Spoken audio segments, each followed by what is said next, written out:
पाठ का परिचय कर लेते हैं। पाठ का परिचय यदि कर लेते हैं तो लगभग हमें जहाँ तक उम्मीद है 25% इसी से सीख लेंगे। देखिए कह रहा है कि स्वामी दयानंद आधुनिक भारत के महान समाज सुधारक माने जाते थे। समाज सुधारक यानी जो समाज सुधारक एक प्रकार को बोलते हैं तो समाज में जो बुराइयां हो रही है, कुरीतियाँ फैल रही हैं, उनको रोकने वाला। ठीक है ना, समझ में आ रहा है आपको? कुरीतियाँ ऐसे बोलते हैं ना कि आपके विरुद्ध, यानी किसी की इच्छा नहीं है उसके विरुद्ध कार्य उनको दिया जा रहा है, किया जा रहा है, तो वो हो गया समाज सुधारक हो गया, यदि उन पे एक्शन लेते हैं तो। ठीक है, क्लियर हो गया। अब देखिए इन्होंने शिक्षा के क्षेत्र में अहम भूमिका निभाई। शिक्षा भाई अभी भी जितने भी पढ़े लिखे विद्वान हुए, कोई भी महान व्यक्ति हुआ तो शिक्षा से ही हुआ। कितना भी आप कोई भी कार्य कर लें उसमें शिक्षा उसका परसेंटेज बोल सकते हैं ना, कोई भी आप कार्य कर रहे हैं उसमें शिक्षा की भूमिका अवश्य रहती है। तो आपके अभी भी जीवन में शिक्षित जो व्यक्ति है उसका ही कहीं ना कहीं उसका नाम अवश्य होता है। अब ये भी मानते होंगे कि शिक्षित व्यक्ति कहीं भी कभी भी जा सकता है। आइए आर्य समाज के स्थापना की, वेदों का प्रचार प्रसार किया स्वामी दयानंद जी। एक प्रकार के प्रचारक भी बोल सकते हैं। प्रचारक अर्थात ऐसे मान सकते हैं ना कि प्रचारक फैलाने वाले, देश विदेश में जाते थे और किसको फैलाते थे बाबू? तो क्या फैलाते थे? आर्य समाज के। जो आर्य समाज के संस्थापक इनको दयानंद सरस्वती को बोला जाता है, तो वो फैलाने की कार्य करते थे। समझ में आया आपको? चलिए अब देखिए, साथ ही समाज की अनेक कुरीतियां का विरोध किया तथा राष्ट्रीयता के महत्व से लोगों को अवगत कराया। जो राष्ट्र के महत्व हम पढ़े हैं ना, राष्ट्रवाद किसे कहते हैं, हिस्ट्री में आप लोग पढ़े होंगे अवश्य। तो उसमें बाबू बता रहा है कि राष्ट्रवाद किसे कहते हैं। आप लोग को खैर मालूम भी होगा कि फर्स्ट चैप्टर में आप लोग पढ़ चुके होंगे। तो जिसमें प्रेम और लगाव हो, देश के प्रति हमारे प्रेम और लगाव हो, तो इसे राष्ट्रवाद कहते हैं। तो ये क्या करते थे, महान व्यक्ति कौन थे? स्वामी दयानंद जी। ये देश विदेश में जाते थे और राष्ट्र के महत्व के बारे में बताते थे कि हमारे राष्ट्र एक दिन महाराष्ट्र में परिवर्तित होगा, कृपया कर इनके मार्ग पर चलने की चेष्टा करें। समझ में आपको? अब चलिए, अब आइए कुछ बातें बताते हैं आपको। लोगों को क्या करते थे, अवगत कराते हैं, उनको सिखाते कि राष्ट्रवाद क्या है। इन्होंने सनातन धर्म अर्थात वैदिक धर्म को सच्चा धर्म मानते हुए दूषित एवं प्रथाओं का विरोध किया। ये जो मानते थे किसको बाबू? सनातन धर्म, हिंदू धर्म, सनातन धर्म। अब चलिए, सनातन धर्म को मानते थे और इसी को हम सच्चा मानते थे। ठीक है, अब चलिए, अब बताइए यहाँ पर क्या है। उनका मूल उद्देश्य विश्व कल्याण, परोपकार, सदाचरण, स्त्री शिक्षा पर भी इन्होंने बल दिया था। विधवा विवाह का समर्थन, छुआछूत का विरोध तथा वेदों का प्रचार था। समझ में आपको क्या क्या पे? ये समाज सुधारक यूं ही नहीं कहे जाते हैं, क्योंकि ये समाज में बहुत बड़े बड़े ऐसे काम किए हैं, ऐसे ऐसे सुधार किए हैं कि इनका नाम समाज सुधारक की श्रेणी में आता है। बाबू यदि आप भी अपनी क्लास में पढ़ते होंगे तो कोई अच्छा संगीत करते होंगे तो आपको संगीतकार कहा जाता है कि ये बच्चा बहुत अच्छा गाना गाता है। आप पढ़ते होंगे, रिजल्ट अच्छा होता है, ये अच्छा पढ़ता है, भाई ये अच्छा पेंटिंग करता है। तो ये एक प्रकार का अपना जो होता है ना क्रेडिट समाज सुधारक के रूप में लाए, तो इनको मुख्य रूप से समाज सुधारक कहा गया। कौन कौन था बाबू? तो शिक्षा, स्त्रियों को शिक्षा मिलना चाहिए, और स्त्रियों को शिक्षा मिलना चाहिए, और साथ में विधवा का विवाह समर्थन, यानी जो विधवा हो जाती थी उनको विवाह कराने का समर्थन किया करते थे। ठीक है, और उसके बाद छुआछूत का विरोध। छुआछूत मतलब अलग अलग जात के जो धर्म के लोग रहते थे उनका विरोध करते थे कि नहीं, सभी लोग एक समान है, सभी लोग का जो रंग और रूप बस बदला हुआ है, ये जाति वाति कुछ नहीं होती है, छुआछूत कुछ नहीं होती है। समझ में आया आपको? चलिए अब ये स्लाइड कुछ थे पाठ का परिचय, 25% आप लोग कहीं ना कहीं समझ गए होंगे। आइए अब हम लोग जोड़ते हैं क्या बाबू, अब चलते हैं पाठ की ओर। अब यहाँ पर देखिए, मध्य काले नाना कुत्सितर्यत तस्य मते च दीक्षित। इसका अर्थ क्या होगा? मध्यकाल में भारतीय समाज अनेक प्रकार की कुरीतियों से दूषित हो गया। अब यहाँ पर एक वर्ड आया है कुरीतियों। कुरीतियों, कुरीतियों मतलब ये होता है ना कि एक तरफ से बोले जाए तो रुकावट, कुरीतियाँ यानी कि उसकी अपेक्षा विपरीत कार्य करना कुरीतियाँ होती है। किसी का मन नहीं लगता है पढ़ने में तो ज़बरदस्ती कोई पढ़ाता रहता है और कहता है कि नहीं तुम पढ़ते रहो, ठीक है, तो वो हो गया उस पर एक प्रकार की कुरीतियाँ हो गई।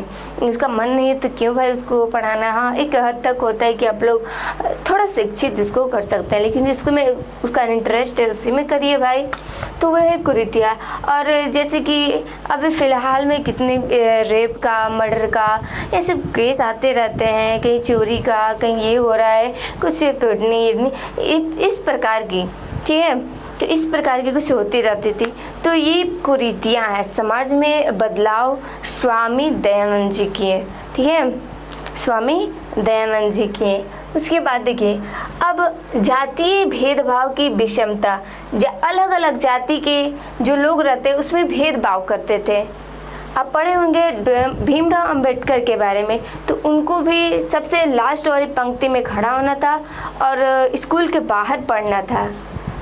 तो एक प्रकार की ये समाज में जाति के आधार पर अलग अलग बांटा गया था कि कुरीतियाँ फैल रही थी, इसको बोल सकते हैं हम कुरीतियाँ। और विषमता मतलब आप नीच जात से हैं तो आप नीचे रहिए, और आप अच्छे जात से बिलोंग करते हैं तो आप आगे रहिए, आप आगे पंक्ति में रहिए। छुआछूत, यहाँ पर छुआछूत ये बोला जाए कि दलित वर्ग का एक लड़का आ जाए और एक पंडित घर का आ जाए तो वहाँ पर छुआछूत होता था कि नहीं, सबसे पहले किस घर के, तो पंडित घर के बच्चा क्या करेगा, ये जल को सेवन करेगा, ठीक है। और उसके बाद अब देखिए होता है कि आडंबर स्त्रियों, धार्मिक आडंबर स्त्रियों की अशिक्षा, यानी जो स्त्रियां होती उनको शिक्षा पहले नहीं दिया जाता था, उनको शिक्षा पहले नहीं दिया जाता था, तो उन पर रोक जमाया जाता कि नहीं स्त्रियों को शिक्षा नहीं देना है, वो अशिक्षित थी। तो इसके विरुद्ध स्वामी दयानंद जी ने एक्शन लिया और उनको पढ़ाने की कोशिश किया। तो समाज सुधारक उनको इसलिए भी बोला जाता है। समाज में विधवाओं की दुर्गति, जो महिलाएं समाज में विधवा हो जाती थी तो उनको दुर्गति किया जाता था, उन पर अत्याचार किया जाता था, उनकी पुनर्विवाह करवाने में भी इनका सहभागी रहे। अब बता रहे कि अशिक्षा आदि दोष समाज में फैला हुआ था। उनके समय में ना अशिक्षा यानी स्त्रियों को शिक्षा ना देना और भेदभाव करना ये सब था, तो एक प्रकार का विधवा और दोष फैला हुआ था समाज में, ठीक है। तो इनको सुधारने में उनका योगदान बहुत था। इसीलिए हिंदू समाज द्वारा तिरस्कृत अनेक दलितों ने धर्म परिवर्तन करना स्वीकार किया। जब स्वामी दयानंद जी इसके विरुद्ध आए तो बहुत लोग खुश भी हुए, क्योंकि कम से कम दलित तो अधिक, क्योंकि जानते हैं यदि दलित वर्ग का नाम सुनते ही सब लोग क्या करते थे, उनको ही दृष्टि से यानी नीच दृष्टि से देखते थे और उनको कहते थे कि आप नीच जाति के हैं, आप नीचे रहिए। तो इसीलिए कितने दलित ऐसे थे कि अपने धर्म को परिवर्तन कर लिए। क्या कर लिए? दलित लोग धर्म की परिवर्तन कर लिए ताकि हम लोग दलित वर्ग में ना आए और हमें जो कार्य है उसे करने की प्रेरणा मिलते जाए। ऐसी विषम स्थिति में 19वीं सदी में, कौन सी सदी? ये VVI टॉपिक है बाबू, ये क्वेश्चन पूछ सकता है आपसे। 19वीं सदी में कुछ धर्म उद्धारक एवं सत्यन्वेषी सामाजिक विषमता दूर करने के लिए भारत में उत्पन्न हुए। ये उन समाज सुधारकों में अग्रणी स्वामी दयानंद के विचारों का व्यापक प्रसार हुआ। ये समाज सुधारक बोले गए क्योंकि अग्रणी इनका नाम आया, ठीक है, समाज सुधारक में। और समाज सुधारक में इनका नाम बहुत चला क्योंकि इनका जो विचार था सभी लोग को अच्छे से समझ में आता था। और इन लोग के समर्थन में यानी स्वामी दयानंद जी थे, उनके समर्थन में अधिक लोग शामिल थे। आइए हम उनको दिखा भी देते हैं आपको स्वामी दयानंद जी कैसे थे, ठीक है। स्वामी दयानंद जी को आप फर्स्ट स्लाइड में देखे होंगे ना वो। और देखिए यहाँ पर कुछ इम्पोर्टेंट बिंदु हैं जो हम आपको बता दिए। स्वामी दयानंद सरस्वती का जन्म गुजरात के टंकारा नामक गांव में हुआ था। कौन सा गांव में हुआ था? स्वामी दयानंद जी। कौन जी? कौन से नंद जी हैं? तो दयानंद, जिस पर दया बरसाए वो दयानंद कहलाते हैं। तो उनका कहाँ जन्म हुआ था? गुजरात प्रांत के टंकारा नामक गांव में 1824 ईस्वी में हुआ था। अब हम लोग इसे अच्छे तरीके से पढ़ेंगे। कैसे?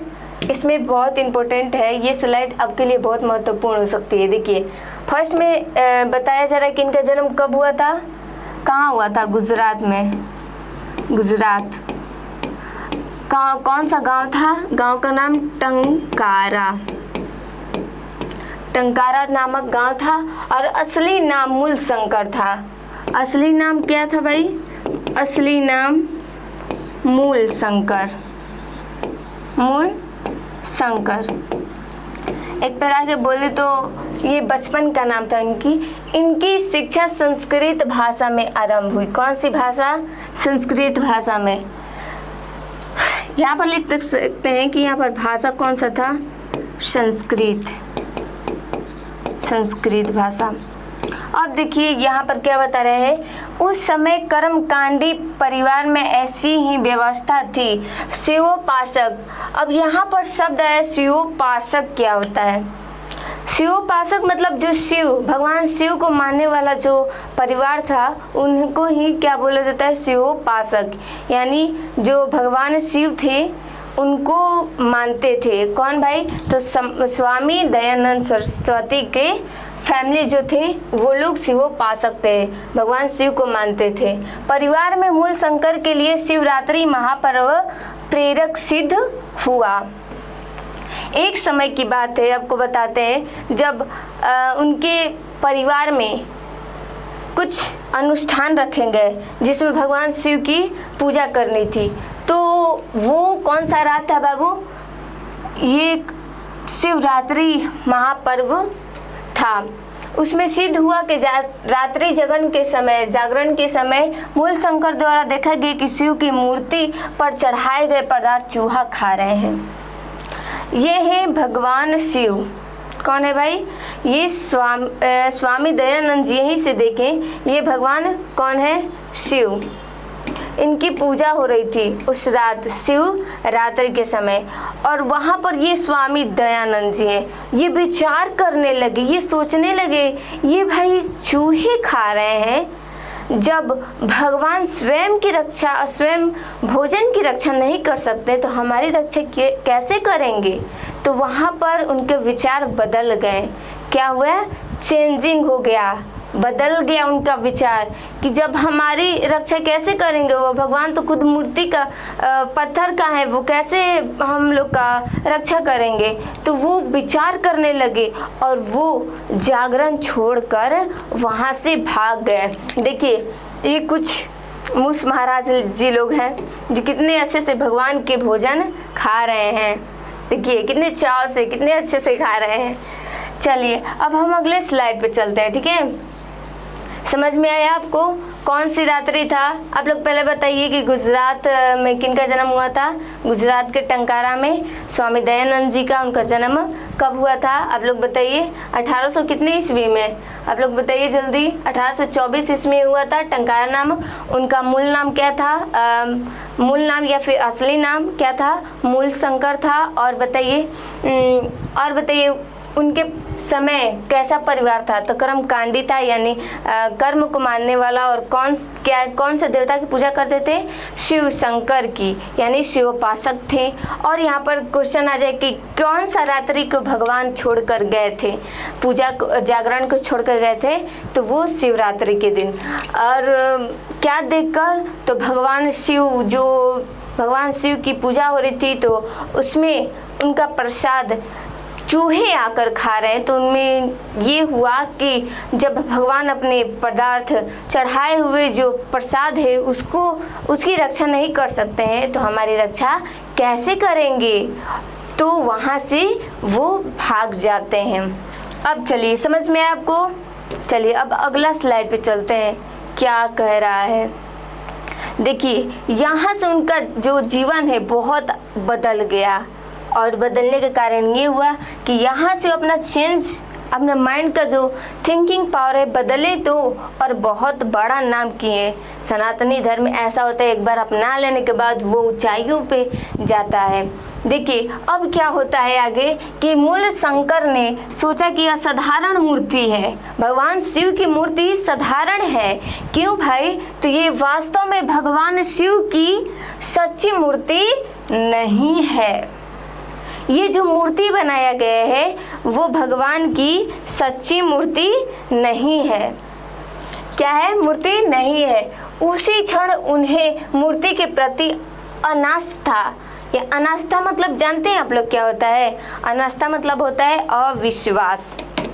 उनको विश्वास नहीं हुआ, अनास्था हो गया कि ये भगवान शिव, मानते हैं कि भगवान शिव हैं, परंतु ये क्या है कि भगवान शिव की असली मूर्ति नहीं है। अनास्था हुआ, अविश्वास हो गई। 2 वर्षों के भीतर उनकी प्रिय बहन की मृत्यु हो गई। देखिए, जिसे वो प्रेम करते थे, कहते हैं ना छोटी बहन बहुत अच्छी होती है या फिर बहुत खराब भी होती है। देखिए, वो रहेगी छोटी बहन तो, और उसके भाई तो बहुत अच्छा है, क्योंकि जानते हैं जब नोक झोंक होता है यानी लड़ाई होता है तो छोटी बहन ही जीतती है।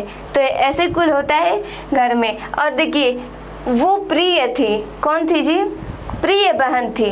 बड़े भाई के लिए छोटी बहन बहुत प्रिय होती है।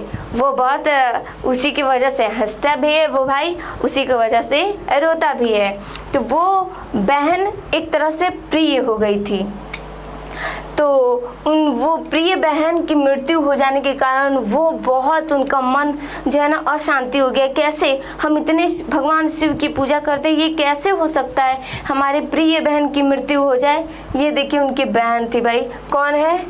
ये बहन है जो कि एक तरह से मृत्यु हो गई इनकी, और इनके ये भाई हैं। कौन है जी? भाई हैं।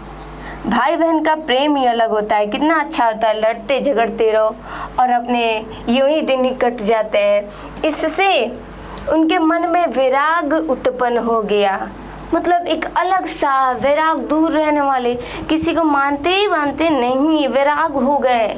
और क्या हो गया? और घर त्याग कर अनेक विद्वानों, सज्जनों और साधुओं के साथ स्मरण रमण करते हुए मथुरा में अंधे विद्वान स्वामी वृजानंद के सानिध्य में पहुंच गए। ये देखिए कुछ संतों की वर्णन किया गया है। ये संत जी हैं, कुल लोग ये संत हैं। इन लोग का बताया गया है कि स्वामी दयानंद जी, ये दयानंद जी हैं, दयानंद जी, जो कि बताए गए हैं कि वो जब रात्रि में आए तो वहाँ से तो मन भटका ही, परंतु उनकी बहन की मृत्यु हो जाने के कारण वो बहुत हताश हो गए कि ये कैसे हो सकता है, मेरी प्रिय बहन की मृत्यु हो गई। और वहाँ से वैराग भाव उत्पन्न करते हुए वो मथुरा में अंधे विद्वान, कौन विद्वान? वृजानंद जी, उनके शिक्षक थे, उनके गुरु बने। समझ में आया? चलिए अब अगला स्लाइड में चलते हैं। यहीं पर था, यहाँ पर है वृजानंद। ये भी देख लीजिए कि वृजानंद कैसे थे। महातपस्वी और जो तप करने वाले होते हैं उनकी शरीर ऐसा ही रहती है, उनके जो शरीर है ऐसे ही रहती है, कुछ खास बदलाव नहीं होती है। तो देखिए इनका ये कैसे सूख गया, लग रहा है सूखी लकड़ी है। तो एक प्रकार के विद्वान है और इनके हम लोग को इनको सम्मान करना होगा। ये देखिए अनेक आश्रय में वैदिक ग्रंथों का अध्ययन आरंभ किए, विरजानंद का उपदेश प्राप्त कर वैदिक धर्म एवं सत्य के प्रचार में अपना सारा जीवन समर्पित कर दिया।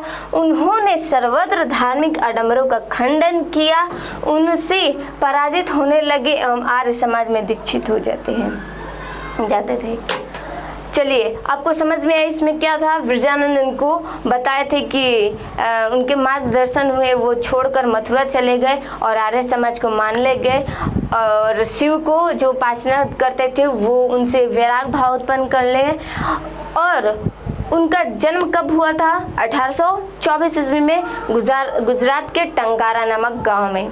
तो यहाँ से टन टनाटन मस्त हो गए। चलिए तो बाबू आपका क्लास आज का यही रहेगा। आपका अगला स्लाइड बताएंगे कि किस प्रकार वो क्या क्या की स्थापना करते हैं। आप लोग पढ़ेंगे तो बहुत इंटरेस्टिंग होगा क्योंकि ये हिस्ट्री से रिलेटेड है और आप लोग कुछ ना कुछ उनके बारे में जानते होंगे। तो चलिए बाबू आप लोग का इतना ही क्लास रहेगा।